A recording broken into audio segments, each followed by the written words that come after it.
Assalamualaikum warahmatullahi wabarakatuh. Kali ini kita akan membahas Intan Pariwara kelas 11 bagian penilaian akhir tahun part 2 nomor 11 sampai dengan nomor 20. Mari kita simak bersama-sama. Oke, kita lanjutkan. Terakhir kemarin nomor 10, berarti sekarang nomor 11. Perhatikan bagian spermatogenesis berikut. Pernyataan yang sesuai dengan peristiwa spermatogenesis pada bagian tersebut adalah kita identifikasi satu persatu dulu. Untuk yang nomor 1 ini adalah tahap penggandaan, di mana sel primordial akan mengalami pembelahan secara mitosis dan berulang-ulang membentuk yang namanya spermatogonium. Kemudian yang nomor 2 di sini adalah tahap pertumbuhan, yaitu tahap di mana spermatogonium yang bersifat diploid akan tumbuh dan berkembang membentuk spermatosit primer yang bersifat diploid. Sedangkan tahapan yang ketiga ini adalah tahapan pematangan, di mana nih ada spermatosit primer membelah secara meiosis membentuk 2 spermatosit sekunder. Sedangkan untuk tahapan keempat adalah tahapan di mana spermatosit sekunder membelah secara meiosis membentuk 4 buah spermatid. Dan yang kelima itu adalah spermatid akan berdiferensiasi menjadi sperma yang bersifat haploid. Jadi di sini jawaban yang tepat adalah yang D. Pada tahap pematangan atau sel 3 mengalami meiosis 2 menjadi sel 4 diikuti sel 4 berdiferensiasi menjadi sel 5. Nomor 12. Perhatikan gambar struktur testis berikut. Bagian yang dapat terserang penyakit epididymistis ditunjukkan oleh huruf. Jadi epididymistis itu kan peradangan pada saluran reproduksi pria bagian epididymis. Nah, epididymis pada gambar ini ditunjuk pada huruf E. Disebabkan karena apa sih sebenarnya? Yang pertama karena adanya iritasi zat kimia. Bisa juga karena komplikasi prostatektomi, yaitu pengangkatan prostat. Nah, bisa juga nih infeksinya itu dipicu oleh mikroorganisme tertentu, seperti contohnya adalah infeksi klamidial. Oke, jadi di sini jawabannya adalah yang E, bagian epididymis. Nomor 13, pasangan yang benar antara bagian organ reproduksi wanita dan fungsinya adalah jadi yang pertama di sini ada vagina sebagai jalan keluarnya janin. Nah, ini betul. Vagina itu sebagai jalan keluarnya janin. Vulva sebagai tempat perkembangan embrio. Kalau tempat perkembangan embrio harusnya adalah uterus atau rahim. Ovarium sebagai jalan masuknya sperma, bukan ya. Ovarium itu sebagai proses pembentukan sel telur atau ovum. Uterus tempat terjadinya fertilisasi, bukan. Fertilisasi itu terjadinya di bagian tuba falopi atau ovidak. Ovidak tempat pembentukan sel telur, bukan ya. Tempat pembentukan sel telur tadi adalah ovarium. Oke, jadi jawaban yang paling tepat di sini adalah yang A. Lanjut ke nomor 14, perhatikan bagian siklus menstruasi berikut. Terlepasnya oosit sekunder dari follicle the graft terjadi pada tahap yang ditunjukkan oleh huruf. Jadi sebagian besar anak-anak itu pasti bingung kalau dihadapkan dengan siklus menstruasi dengan gambar seperti ini. Proses menstruasi itu bisa dimulai dengan adanya tahap yang namanya menstruasi dulu ya. Memang kita mulai dari menstruasi. Kemudian setelah menstruasi adalah praovulasi.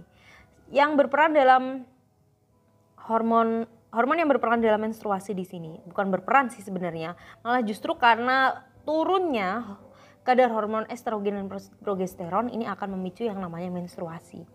Untuk yang praovulasi yang berperan adalah FSH. Ingat-ingat, praovulasi yang berperan adalah FSH. Kemudian saat ovulasi yang berperan utama di sini adalah LH.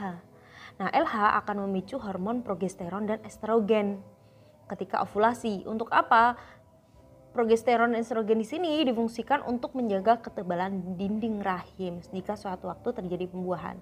Namun jika tidak ada pembuahan, berarti progesteron dan estrogen kadarnya akan turun. Ketika keduanya kadarnya turun akan menyebabkan menstruasi.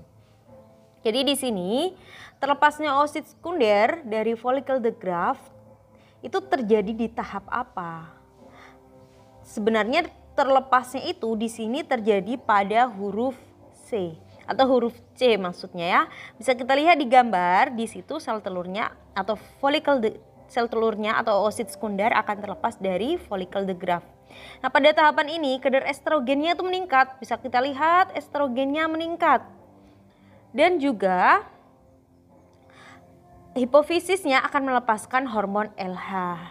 Nah, LH di sini akan merangsang pelepasan oosit sekunder dari folikel the graft dan siap untuk dibuahi oleh sperma. Makanya bisa kita lihat biasanya terlepasnya oosit sekunder atau yang disebut dengan peristiwa ovulasi itu terjadi di hari yang ke-14. Dan di gambar pasti LH-nya kelihatan paling tinggi. Jadi di sini jawabannya adalah yang C. Lanjut ke nomor 15, sperma yang sehat mampu bergerak lincah menuju ovum. Gerakan sperma tersebut bergantung pada energi yang dihasilkan jadi salah satu ciri dari sperma yang sehat itu dia memiliki pergerakan yang lincah dan arahnya adalah maju. Jadi ada juga nih sperma yang kualitasnya jelek, dia geraknya berkelok-kelok. Ada juga yang dia hanya melingkar di tempat. Kalau yang melingkar di tempat ataupun berkelok-kelok itu berarti dia lebih lama sampai ke ovumnya. Makanya disebut kualitasnya kurang baik. Nah, pergerakan sperma ini tergantung pada energi yang dihasilkan oleh mitokondria. Jadi pada mitokondria itu terjadi proses respirasi sel yang menghasilkan energi dalam bentuk ATP.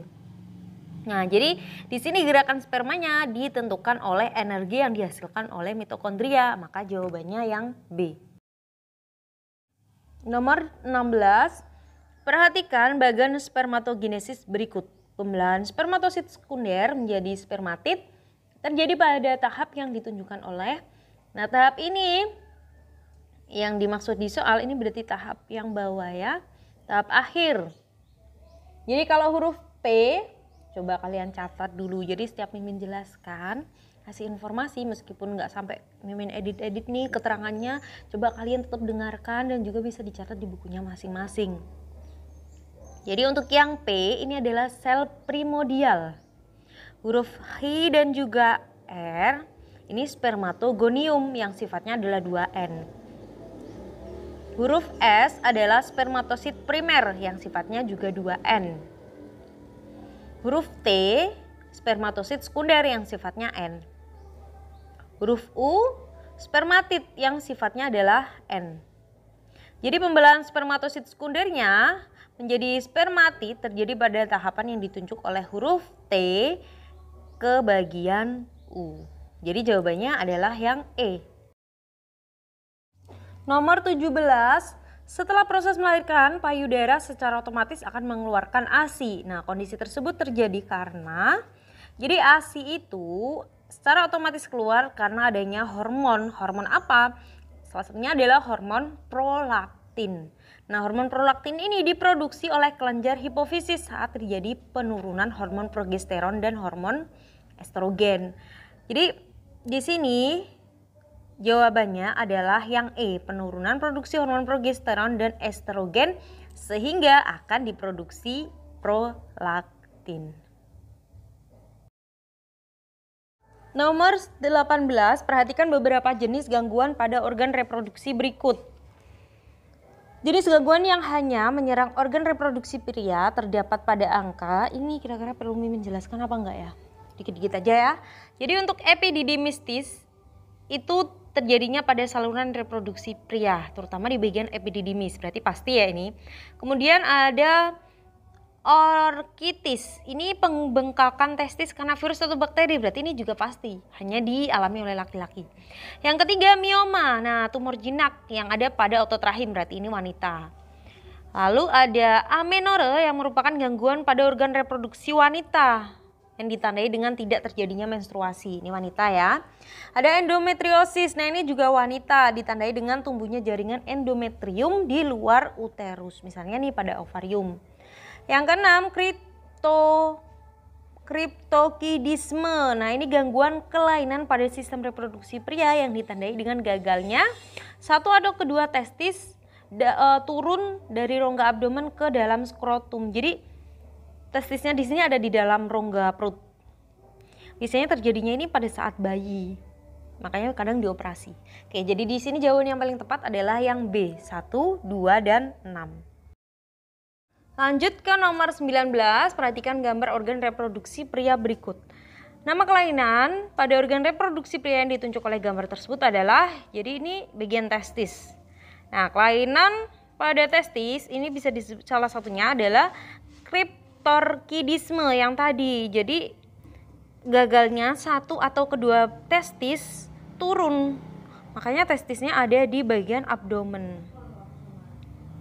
Nah, tadi kan Mimin sudah bilang kalau terjadinya adalah pada saat bayi, terutama bayi-bayi yang lahir dalam keadaan prematur. Oke, jadi di sini jawabannya adalah yang D. Nomor 20, perhatikan gejala-gejala penyakit pada organ reproduksi berikut. Masa tanpa gejala 3-4 minggu, timbul benjolan di sekitar alat kelamin, kadang disertai pusing dan juga nyeri tulang seperti flu. Nah, berdasarkan gejalanya kira-kira penyakitnya apa? Dari tanda-tandanya ada benjolan, berarti ini penyakitnya adalah sifilis atau singa raja. Ini biasanya disebabkan oleh bakteri yang namanya Treponema pallidum. Oke, jadi jawabannya adalah yang E. Sekian pembahasan kita kali ini, semoga bermanfaat. Mohon maaf ya, di sini Mimin nggak bisa langsung menyelesaikan sampai 30 nomor karena jika diupload kalau videonya terlalu lama, internetnya hanya pakai data seluler sendiri mandiri, itu agak lemot. Jadinya Mimin potong-potong videonya. Oke, terima kasih. Wassalamualaikum warahmatullahi wabarakatuh.